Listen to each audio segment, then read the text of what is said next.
Bonjour, aujourd'hui on va étudier les muscles de la hanche. Donc les muscles de la hanche se divisent en deux groupes.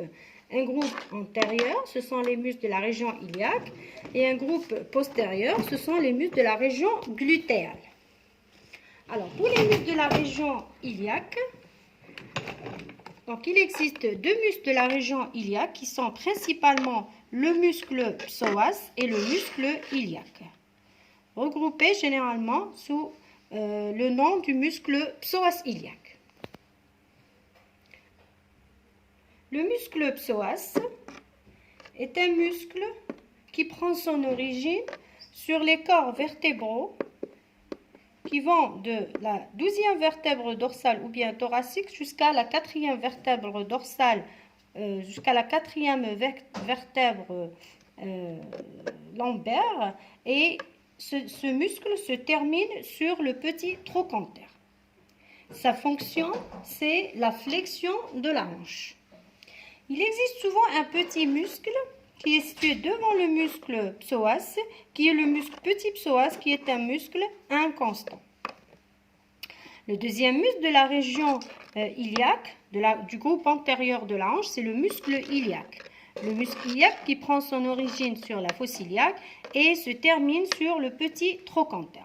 Donc c'est un muscle fléchisseur également de la hanche. Donc généralement, les muscles psoas et iliaques sont regroupés sous un seul nom qui est le muscle psoas iliaque. Donc les deux muscles ont la même fonction qui est la flexion de la hanche. Donc voilà le muscle psoas iliaque au niveau de la région iliaque et qui forme les muscles de la loge antérieure de la hanche. On passe maintenant aux muscles de la région dorsale de la hanche qui est formé principalement par les muscles glutéaux. Alors les muscles glutéaux, dans le plan superficiel des muscles glutéaux, on a principalement le muscle grand glutéal, le muscle tenseur du fascia latin.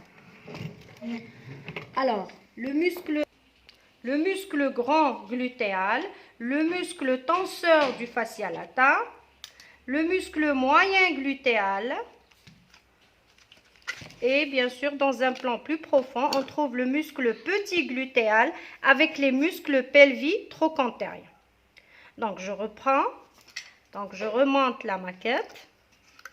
Et donc le petit glutéal avec les muscles pelvis trochantériens, le moyen glutéal et le muscle grand glutéal. Comme son nom l'indique, c'est un muscle qui est grand, qui va prendre son origine sur la crête iliaque, la crête sacrée, le bord latéral du sacrum et du coccyx.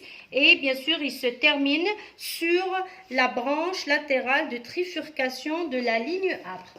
La fonction du muscle grand glutéal, c'est l'extension et la rotation latérale de la hanche. Dans le même plan, donc on trouve le muscle tenseur du fascia latin. Donc on le voit ici et on le voit sur cette maquette-là. Donc le muscle tenseur du fascia latin qui prend son origine sur l'épine iliaque antéro-supérieur. Et bien sûr, regardez, il se termine sur le quart supérieur du tractus iliotibial. Et sa fonction, c'est un tenseur du tractus iliotibial. Il participe également à l'extension du genou. On passe au deuxième plan des muscles glutéaux. Donc j'enlève le muscle grand glutéal, je tombe sur le muscle moyen glutéal. Alors le muscle moyen glutéal qui prend son origine entre la crête iliaque et les lignes glutéaux, donc entre la crête iliaque et les lignes glutéaux, la terminaison c'est le petit trochanter. Comme action, donc le muscle moyen glutéal est un abducteur et rotateur médial de la hanche.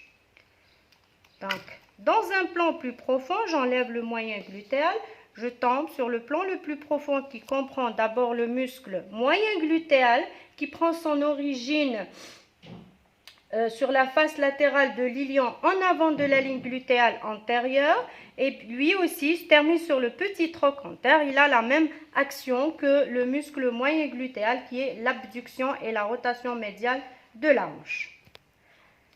Dans le même plan profond, on retrouve les muscles pelvis-trochantériens. Les muscles pelvis-trochantériens, comme leur nom l'indique, ils prennent leur origine au niveau du pelvis. Ils se terminent sur le grand trochanter. Ils sont en nombre de 6. On va les numéroter donc depuis de haut en bas. On a d'abord les muscles piriformes, le muscle jumeau crânial, l'obturateur interne, le jumeau caudal, l'obturateur externe et enfin on a le muscle carré fémoral.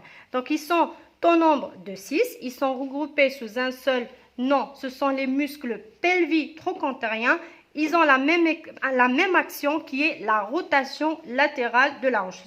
Donc les pelvis-trochantériens sont tous des rotateurs latéraux. Donc le plus crânien, le premier, le piriforme, il est en plus abducteur et le carré fémoral, il fait en plus l'adduction.